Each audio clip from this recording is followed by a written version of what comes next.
Bienvenue sur Africa 24. Dans cette nouvelle édition de l'Africa Tonight, voici les titres de l'actualité. Le bras de fer entre le pouvoir et l'opposition se poursuit à Madagascar. Le chef de l'État a déclaré qu'il excluait toute démission. Dans l'actualité également, le Cameroun prépare les célébrations du 1er mai. Entre tables rondes, événements sportifs et autres activités ludiques, les travailleurs entendent profiter de cette date symbolique. Et puis en fin d'édition, nous parlerons de la culture avec la 8e édition du festival de musique jazz Kumdem qui s'est clôturé ce 30 avril à Bamako sous le thème La paix et la solidarité au Mali et dans le Sahel. Les professionnels du jazz ont initié des jeunes lycéens. Mais tout d'abord, au Tchad, le Parlement a voté pour une nouvelle constitution. Ce 30 avril, les députés ont donc validé le projet de révision constitutionnelle qui vise à établir la 4e République et qui renforce par la même occasion les pouvoirs du président Idriss Déby Itno. Le texte prévoit entre autres de faire passer le mandat du président à 6 ans, renouvelable une fois, contre 5 ans, renouvelables indéfiniment actuellement. Et pour rappel, le président de la République en est à son 5e mandat qui s'achève le 21 août 2021. À Madagascar, la capitale, Antananarive, est rythmée par des mouvements de contestation depuis plus d'une semaine. Des manifestations à l'issue desquelles 2 personnes ont perdu la vie. L'opposition, qui contestait dans un premier temps l'adoption des nouvelles lois électorales, a récemment exigé le départ du président de la République. Ce dernier y a opposé un refus catégorique. Gladys Mwamba. Razao-Narimampian ne démissionnera pas. Le président malgache refuse de céder aux injonctions de l'opposition. Depuis le 21 avril 2018, la capitale Antananarive vit au rythme des protestations menées par l'opposition qui conteste les nouvelles lois électorales adoptées le 3 avril par l'Assemblée nationale. Je suis président par la volonté du peuple malgache. Il y a des millions de personnes qui ont voté pour moi. C'est vraiment trahir cette volonté du peuple malgache que de démissionner. Le chef de l'État malgache fait face à une fronde inédite depuis son entrée en fonction fin 2013, alors que l'élection présidentielle doit se tenir entre novembre et décembre 2018 sur la Grande Île. Razao-Narimampian n'a pas encore annoncé sa volonté de briguer ou non un second mandat. Pour l'instant, tous les indices convergent vers la candidature du président. Il y a son parti, le HVM, qui avait à maintes reprises demandé sa candidature. Il y a les tournées en province qui avec les discours qui ressemblent fort à une pré-campagne du président de la République. Même le discours du président avec l'annonce, l'exposé d'une vision jusqu'en 2030. Tout ça converge vers la candidature du président de la République. Certes, il n'a pas encore annoncé, je pense que c'est stratégique. L'opposition juge les nouvelles lois électorales partiales et s'insurge notamment contre certaines clauses relatives au financement des campagnes électorales et à l'accès aux médias. Les députés de l'opposition ont déposé le 25 avril une requête auprès de la Haute Cour constitutionnelle pour exiger la démission du président de la République. À l'issue du premier sommet de la commission climat du bassin Congo et du Fonds bleu qui a eu lieu ce dimanche 29 avril 2018 à Brazzaville, les chefs d'État et de gouvernement de la commission ont signé la déclaration de Brazzaville, un document qui vise à mutualiser les efforts des 7 États pour renforcer la lutte contre les changements climatiques. Le point avec notre correspondant au Congo, Deva Panzou.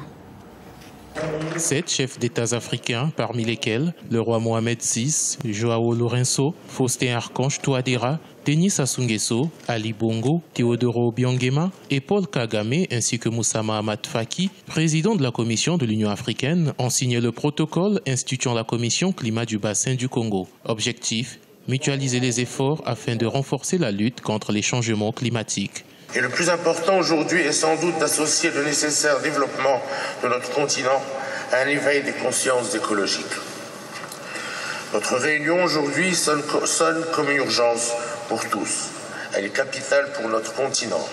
Elle l'est également pour l'humanité tout entière, car elle est l'expression d'une prise de conscience collective des effets dévastateurs du réchauffement climatique pour la planète. Par ce protocole, les chefs d'État se sont aussi engagés à doter la Commission climat du bassin du Congo d'un budget afin de lui permettre d'accomplir ses missions. Pour certains acteurs du développement durable, l'initiative conjointe menée par les chefs d'État en vue d'accélérer l'opérationnalisation du Fonds bleu est une avancée notoire. L'Afrique subit les contre-coups de l'effet de serre alors qu'elle n'est polluante qu'à 4%.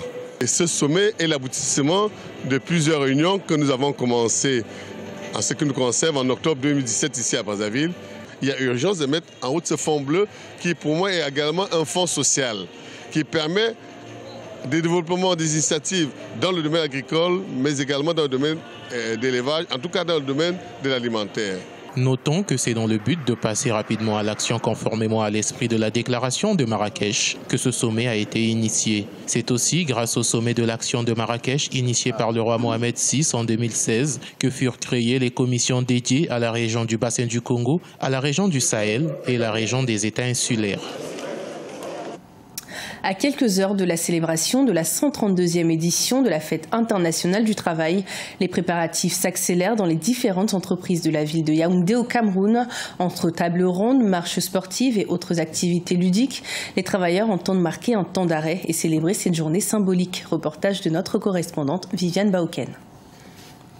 Le 1er mai, le Cameroun se joint à la communauté internationale pour célébrer la fête du travail. À quelques heures de ce rendez-vous, pendant que certains travailleurs continuent à vaquer à leurs occupations, d'autres par contre peaufinent leurs préparatifs. C'est le cas par exemple des travailleurs de cet établissement d'enseignement privé qui ont mis les petits plats dans les grands afin de célébrer à leur manière la fête du travail. Déjà, nous avons prévu plusieurs activités. Comme vous voyez derrière moi, nous sommes déjà en train de préparer une conférence où nous allons parler sur la gestion de l'entreprise. Et demain, le jour même, nous allons avoir les activités sportives. Après cela, nous avons une autre table ronde. Puis après, nous allons entrer aussi dans la réjouissance. Toujours dans le cadre de la célébration du 1er mai, le syndicat des travailleurs dans le secteur du transport entend poursuivre ses actions de revendication. Son action première, formuler des desiderata au gouvernement en ce qui concerne le transport clandestin et l'activité des mototaxis. Dans le secteur pratiquement des mototaximens, nous avons pratiquement un problème. Le décret qui encadre la profession n'est pas un décret qui est pratiquement applicable. Dans le secteur pratiquement le taxi et puis du secteur interurbain, on a le transport clandestin, voyez-vous, qui est un réel caillou dans notre chaussure. Et on se rend compte que le transport clandestin est carrément entretenu par des personnes insoupçonnables. Et bien qu'on ait mis sur pied un comité national pour lutter contre ce fléau, jusqu'à l'heure actuelle, ce même comité-là semble, n'est-ce pas, prêter le flanc à ceux-là qui promeuvent le transport clandestin. Les activités liées à la célébration de la Fête internationale du travail, qui connaîtront leur apothéose ce 1er mai, seront célébrées autour du thème « Dialogue social, facteur de promotion du travail décent et de progrès socio-économique au Cameroun ». De la culture à présent avec la 8e édition du festival de musique Jazz Kumden qui s'est tenu du 23 au 30 avril à Bamako. Plusieurs artistes venus du Burkina Faso, de la France, des États-Unis ou encore du Kenya se sont donné rendez-vous pour des concerts et des échanges d'expériences. Ces artistes ont également initié de jeunes lycéens au jazz. Reportage de notre correspondant Mokhtar Bari. Initié en 2009 à Bamako, le festival Jazz Kumden est à sa 8e édition. Les virtuoses du jazz tels Cheikh Tidiane Seck, Thomas Galliano, Souleymane Hakim et bien d'autres célèbrent cette musique.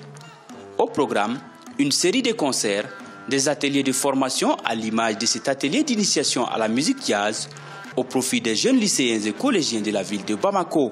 Le jazz prend ses origines en Afrique. Et ensuite, après, le jazz s'est retrouvé aux États-Unis. Mais aujourd'hui, ici particulièrement au Mali, cette musique n'est pas connue. Pourtant, c'est une musique qui rassemble. C'est une musique qui casse les barrières. C'est une musique d'amour. C'est une musique de paix. Donc nous pensons que c'est une musique qu'il faut continuer à enseigner. Et c'est une musique qu'il faut qu'on essaie d'installer et de faire accepter et de faire connaître par tous les Maliens. Sous le thème la paix et la solidarité au Mali et dans le Sahel, des musiciens du Burkina comme Solo Yakabako ou le groupe des femmes nomades Tarkit ont émerveillé le public du Blomba lors de cette édition 2018. Ils appellent les Maliens à se donner la main pour un retour définitif de la paix. Une opportunité de revenir sur scène à Bamako et de reconquérir nos fans. Ça fait longtemps qu'on n'a pas joué ici. Et de pouvoir parler de la paix. Parce qu'actuellement, notre pays est dans l'impasse et nous voulons vraiment la paix et l'union pour notre peuple, le Malien. Je demande la paix pour tout le monde, riches, pauvres, grands comme petits, longs comme courts. tout le monde veut la paix. Même les enfants qui n'ont pas encore né d'abord, ils veulent la paix avant de venir. Donc on prie la paix pour Mali, pour toute l'Afrique, pour tout le monde entier. D'autres artistes comme Bill Akakora, un groupe kenyan, Kankou Kouyaté participent à ce festival. Ce journal a été préparé par l'ensemble de la rédaction. Merci de nous avoir suivis. Retrouvez dans un instant une nouvelle édition de l'information sur Africa 24.